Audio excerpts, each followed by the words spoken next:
उसको जन्नत में जाने से अगर कोई चीज़ रोक रही है तो वो क्या है?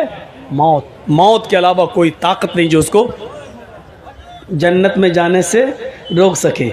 लेकिन यहाँ शर्त लगा दी गई है हर फ़र्ज़ नमाज के बाद। इसका मतलब ये है कि 5 वक्त नमाजी होना पड़ेगा पहले, और नमाजी बनने के बाद सरकायले खटिया याद होगा पूरा। तेरी आंखें झुकी झुकी अभी सुनो, खड़ा होकर पूरा सुना देंगे। लेकिन आयतल कुर्सी के लिए मौलाना साहब बेइज्जती न कर दें हमारी। आयतल कुर्सी पूछो तो नहीं, यानी जो दुआ हमें जन्नत में ले जा रही है वो याद नहीं है। और हमारा बच्चा अगर घर में थोड़ा ऐसे ऐसे कर दे तो अम्मा कितनी खुश होती है, मेरा बच्चा डांस कर रहा है, सीने से लगाती है, नहीं खुश हो रही है। और वही माँ से पूछो बच्चे को आयतल कुर्सी सिखाई, वो बच्चे को हमें खुद नहीं याद है, बच्चे को क्या सिखाएं? अम्मा को याद नहीं है। और देखो कैसे फिर रही हैं जलसे के बाहर, ऐसा लग रहा है जलसा नहीं इनकी शादी हो रही हो। और जलसे में जितने नौजवान लड़के आए हैं वो इनको देखने आए हैं कि देखें किससे करें शादी। कितनी मिसालें दे चुके हैं कलियाचक के इलाके में, जलसों में भी ऐसा लग रहा है। कितनी मिसालें मैंने दी, हालांकि नहीं देनी चाहिए भौंडी मिसाल, लेकिन करें क्या, देना पड़ता है। ऐसा लग रहा है जैसे एक कुतिया के पीछे 10-10 कुत्ते लगे हों। अल्लाह की कसम ये हाल है बाप। अभी हम जब आए बाइक पे बैठ के, ऐसे जहाँ लड़की होंगी वहाँ जाहिर है शहद होगा और मधुमक्खी ना हो, हैं? लेकिन ये सब सुन और ये सब बातें बताओ तो हंसते हैं आप लोग। ये नहीं सोचते कि घूमने वाली हमारी बहनें हैं। कोई अपनी बहनों पे हंस रहा है। बेगैरती इस हद तक हो चुकी हमारी समाज की कि हमारी बहन, अरे हम आए हैं गांव के तो क्या हमारी बहनें नहीं आई हैं? हमारी बेटियां, हमारी बहनें घूम रही हैं लिपस्टिक लगा लगा के सड़कों पर, मर्दों के शाना बशाना खड़ी हैं और हम हंस रहे हैं। कोई अपनी बहनों की ओरियानियत और बेपर्दगी पर हंसता है। और अगर बेशर्मी हमारी इस हद तक बढ़ गई है कि अपनी बहनों की ओरियानियत और बेपर्दगी पर मौलाना जर्जीज की बातें सुनकर हंस रहे हैं, तो समझ लो ये कौम मर चुकी है, आईसीयू पर लेटी हुई है। इस कौम के अंदर रूह बाकी नहीं है, ये सिर्फ आईसीयू पर लेटी हुई कौम है। डॉक्टर कभी भी इस कौम को मरा हुआ घोषित कर सकता है कि मर चुकी है कौम। ये कौम मुर्दा हो चुकी है। जलसों में, जलसों के नाम पर जमा की हुई भीड़ में लड़कियों और औरतों के लिए बाजार बंद नहीं कराए जा सकते हैं। और जलसों में भी लड़कियां और औरतें शॉपिंग करती हुई नजर आए तो रूह निकल चुकी है इस कौम के अंदर से। मौलाना जर्जीस मुर्दों से बातें कर रहा है, कब्रिस्तान में पड़ी हुई लाशों से बातें कर रहा है। किसी जिंदा जावेद कौम से मुखातब नहीं है, किसी बारूह कौम से मुखातब नहीं है। एक ऐसे नौजवान तबके से मुखातब है जिसके अंदर से रूह निकल चुकी है, ईमान की रूह निकल चुकी है, दयानतदारी की रूह निकल चुकी है, हया और शर्म की रूह निकल चुकी है। एक बेशरम समाज, एक बेशरम कौम से हम मुखातब होकर गुफ्तगू कर रहे हैं। एक मरी हुई लाश और मरी हुई कौम से हम आज खिताब कर रहे हैं। यह एहसास लेकर यहां से उठिए। आज मैंने मौलाना अबुल कलाम आजाद वाले जुमले दोहराए। एक मरी हुई कौम से मुखातब है, मरी हुई कौम से। किसकी बहनें हैं बाहर घूम रही हैं, सरों पर दुपट्टे तक नहीं हैं, और जलसों में आ रही हो तो लिपस्टिक का क्या मामला बताइए किसको दिखा रही हो? चिपके हुए कपड़े और चिपकी हुई लेगी, पैरों से चिपके हुए कपड़े किसके लिए? हमारी बहनें हैं और हमारी बेटियां हैं, हमारी बीवियां हैं। ऐसे ही कहा था अल्लाह के रसूल ने दयूस। बार बार दोहराऊं दयूस किसको कहते हैं? कितनी बार बताया जाए? जिसकी बहन, जिसकी बीवी, जिसकी मां, जिसकी बेटी बेपर्दा घूमती है वो भड़ुआ है। नहीं बोलूंगा दयूस, क्या कर लेंगे आप, मैं भड़ुआ बोलूंगा। जिसकी बहन बेपर्दा घूम रही है वो भाई भड़ुआ है, जिसकी बेटी बेपर्दा घूम रही है वो बाप भड़ुआ है, जिसकी बीवी बेपर्दा घूम रही है वो शौहर भड़ुआ है, जिसकी बहन बेपर्दा घूम रही है वो भाई भड़ुआ है। दयूस। अब योगी जी हमसे उत्तर प्रदेश में पूछे कि दयूस किसको कहते हैं तो बताना पड़ेगा ना, भड़ुआ। वो क्या जाने दयूस क्या होता है?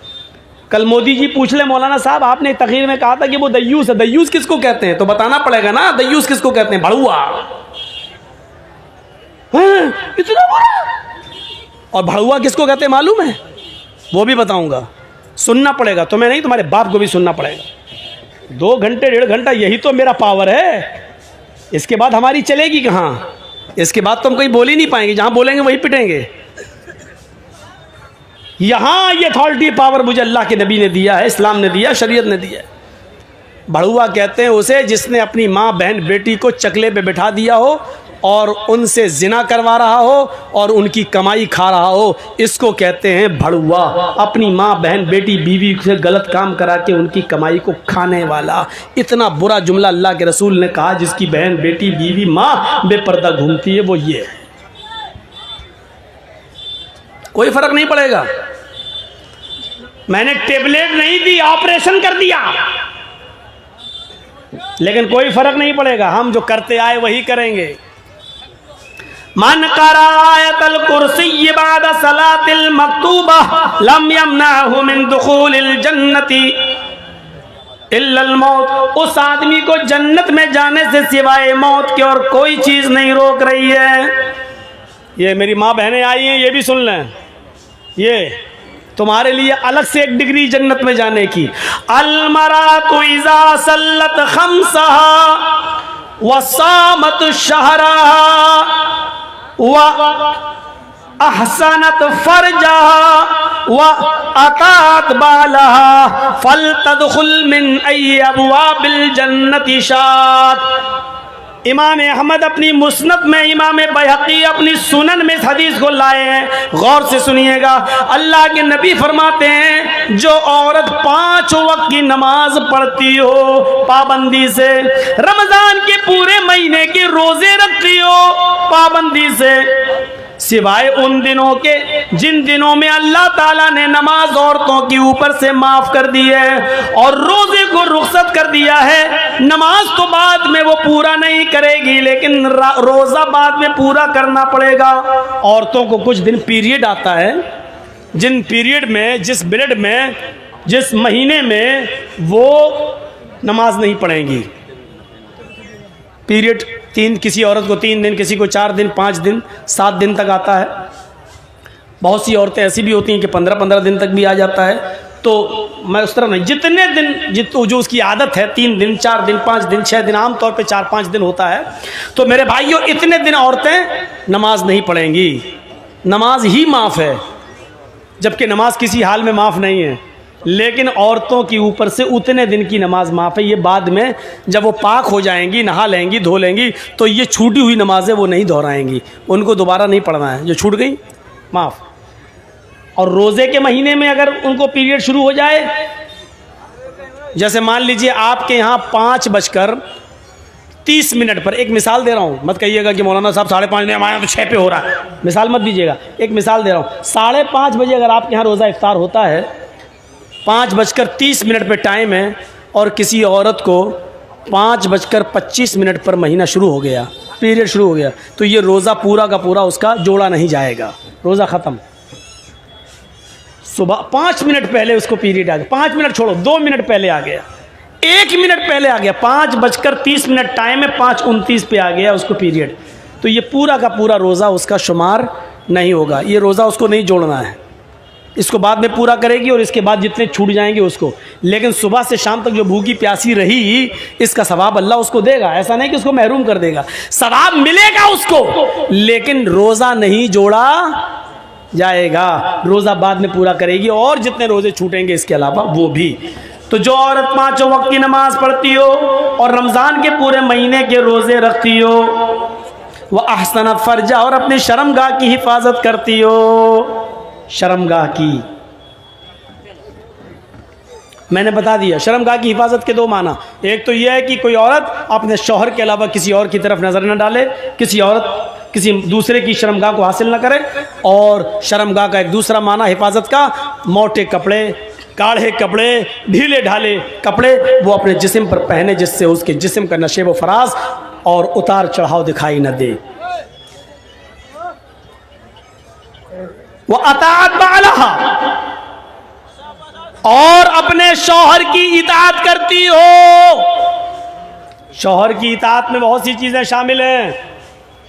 शौहर की इताअत में एक बात याद रखिएगा, आप किसी औरत से निकाह करके अपने घर लाए, आप अपने कपड़े बीवी को दे दीजिए और बीवी आपके कपड़े धुल देगी, आपके लिए खाना वाना पका देगी, आपके सर में तेल डाल देगी। ये जिम्मेदारी है औरत की। हज़रत आयशा अल्लाह के नबी सल्लल्लाहु अलैहि वसल्लम के सर में तेल उस वक्त भी डालती थी जब अल्लाह के रसूल एतिकाफ में बैठते थे और अपना सर हुजरे में कर लेते थे। तो हज़रत आयशा अल्लाह के रसूल के सर में रोज़े की हालत में भी तेल डाल देती थी, कंघी कर देती थी, वुज़ू के लिए पानी भर के दे देती थी, गुस्ल के लिए पानी गुस्ल खाने में या कहीं जहाँ नहाते थे वहाँ रख दिया करती थी। पता ये चला कि कंघी कर देना, शौहर के सर में तेल डाल देना, शौहर के लिए पानी गर्म कर देना या पानी गुस्ल खाने में रख देना, टॉवल वगैरह रख देना, लुंगी वगैरह रख देना कि नहाकर मेरे हस्बैंड चेंज करेंगे, ये सारी चीजें औरत की जिम्मेदारी में शामिल हैं और शौहर की इताअत में शामिल हैं। लेकिन इसके बाद, इसके अलावा अब आप चाहें कि मेरे कपड़े के साथ साथ मेरी अम्मा के भी कपड़े धोए, मेरे बाप के भी कपड़े धोए, मेरी बहनों के भी कपड़े धोए और मेरे जितने भाई हैं उनके भी कपड़े धोए, तो माफ़ कीजिएगा वो आपकी बीवी है, आपकी नौकरानी नहीं है। शरीयत ने उसको इस बात का मुकल्लफ नहीं किया है। प्यार से चाहो तो कुछ भी काम ले लो औरत से, लेकिन अगर आप हुक्म चला कर लोगे तो सुन लो, शरीयत ने ससुर के कपड़े धोना औरत पर की जिम्मेदारी में शामिल नहीं किया है, सास के कपड़े धोना जिम्मेदारी में शामिल नहीं किया है। वो तुम्हारे बच्चे को दूध पिला देती है, ये भी बहुत बड़ी बात है। अगर वो चाहे तो तुमसे दूध पिलाने का पैसा भी ले सकती है। बेटा तुम्हारा, बच्चा तुम्हारा, हम दूध पिला रहे हैं तो हमें पैसा दो, इतना महीना दो, और आपको देना पड़ेगा। मौलाना साहब ये क्या मुसीबत खड़ी कर रहे हो, हमारी तो वैसे भी नहीं बनती अपनी बीवी से, तुम और कह दे रहे हो सुन के जाएगी तो कल। पूरा खर्चा अगर आप अपनी बीवी को नहीं देते हैं तो बीवी को इजाज़त है कि वो आपकी पैंट की जेब में से उतना ले सकती है जितने में उसका और उसके बच्चों का खर्चा चल सके। आपको बताए नहीं, इसको चोरी में शुमार नहीं किया जाएगा, वो चोर नहीं लिखी जाएगी। डरो मत। ये मसला जिस जगह मैंने बताया था ना, वहाँ मेरी भी बीवी गई हुई थी सुनने, दूसरे दिन मेरी जेब से 5,000 गायब हुए थे। कोई बड़ी बात नहीं, लेकिन औरतों में कमी होती है। इजाज़त दो 2 रुपए की तो निकाल लेती है 200 रुपये, और फिर हिसाब जुड़ा देंगे, इतने में तेल आया, इतने मसाला आया, इतने में चादर, इतने में तकिया, इतने में ये, वो सब हिसाब जुड़ा देंगे। और अभी भी आपसे कहेंगे अभी हुआ क्या, 2 रुपए की जगह 200 ले लिए, कहे अभी हुआ क्या, मेरी पाउंड्स नहीं आई, अभी फेयर एंड लवली बाकी है, अभी तो मेकअप का सामान बाकी है, वो और दो, हिसाब और जुड़ा देंगे। शौहरों की खिदमत और इताअत ये शामिल है, करेगी। आजकल तो तारीफ ही नहीं करती औरतें। शौहर कहते कितना अच्छा होगा, तुम क्या जानो, मैं भुगत रही हूँ, मैं जानती हूँ कि तुम जानते हो। देखा ना, एक पीर साहब थे बेचारे, वो अपनी बीवी से बार बार कहते थे मैं पीर हूँ, लोग कितनी इज्जत करते हैं मेरी, और उनकी बीवी कहती भाग, तेरे जैसे 336 पीर रोज़ देखती हूँ मैं। बीवी पीर ही नहीं मान रही है। एक दिन बीवी ने पता नहीं हवा में किसी को उड़ते हुए देख लिया, कहता देखो पीर बने फिरते हैं। पीर तो वो था जो हवा में आज मैंने उड़ते हुए देखा, हवा में मुसल्ला था, हवा में मुसल्ले पे खड़ा था, हवा में नमाज पढ़ता हुआ जा रहा था। अब ये शौहर को चर्राया, हैं देखा तुमने, हवा में उड़ते हुए देखा, हाँ नमाज पढ़ रहा था ना, हाँ मुसल्ले पे खड़ा था ना, हाँ अरे वो मैं ही तो था। बीवी बोली है तुम थे, कहाँ, हाँ मुझे डाउट हुआ, कुछ लग रहा था तुम थे। कहा क्या मतलब, कहा इसीलिए टेढ़े टेढ़े उड़ रहे थे, सीधे नहीं उड़ रहे थे। फिर कमी निकाल दी, जब सुना कि मेरा शौहर है तो कमी निकाल दी। पीर तो वो है जो आज उड़ रहा था, जब सुना वो मेरा ही आदमी है तो कहा हाँ टेढ़े टेढ़े उड़ रहे थे, कमी निकाल दी। ये हाल। एक पीर साहब को उसके मुरीद ने सपने में देखा, मुरीद ने, मेरे पीर साहब जन्नत में टहल रहे हैं, घूम रहे हैं, दूध की नहर, शहद की नहर, जन्नत की हूरों के बीच में बैठे हुए हैं। एक हूर अपनी तरफ खींच रही, दूसरी हूर अपनी तरफ, आओ आओ आओ मेरे पास आओ। आँख खुल गई, सुबह फजर की नमाज़ पढ़ी, फजर की नमाज़ पढ़ के जाने लगे, चलो अपने पीर साहब को खुशखबरी दें, कितने अच्छे हो, खुश नसीब हो, जन्नत में मैंने तुम्हें देखा। जैसे ही घर गए, दरवाज़ा खटखटाने से पहले देख रहे हैं कि दरवाजे के अंदर आवाज़ आ रही है, तड़ा तड़ तड़ा तड़ मारपीट की आवाज़ चल रही है। उनने ज़रा खिड़की के सांस से झांक के देखा तो क्या देखते हैं कि पीर साहब की बीवी झाड़ू से पीट रही है पीर को। ये बेचारा परेशान। मैंने तो कल ख्वाब में जन्नत में देखा, यहाँ तो बहुत बुरा हाल है हमारे पीर साहब का। अब वो जाने लगा, इतने में पीर साहब बाहर निकले, कहते ए इधर आओ भाई। वो आया, भाई कैसे आए थे? कहा कुछ नहीं, मैं जा रहा हूँ यार, जिस काम से आए थे वो काम हुआ ही नहीं मेरा, जा रहा हूँ मैं। नहीं तुम्हें बताना पड़ेगा, किसी काम से आए थे? अरे वो काम आपके बस का नहीं है, मुझे जाने दीजिए भाई। कहा नहीं आप काम बताओ, मैं पीर हूँ, मेरे बस का काम नहीं है। कहा अरे भाई नहीं है यार आपके बस का।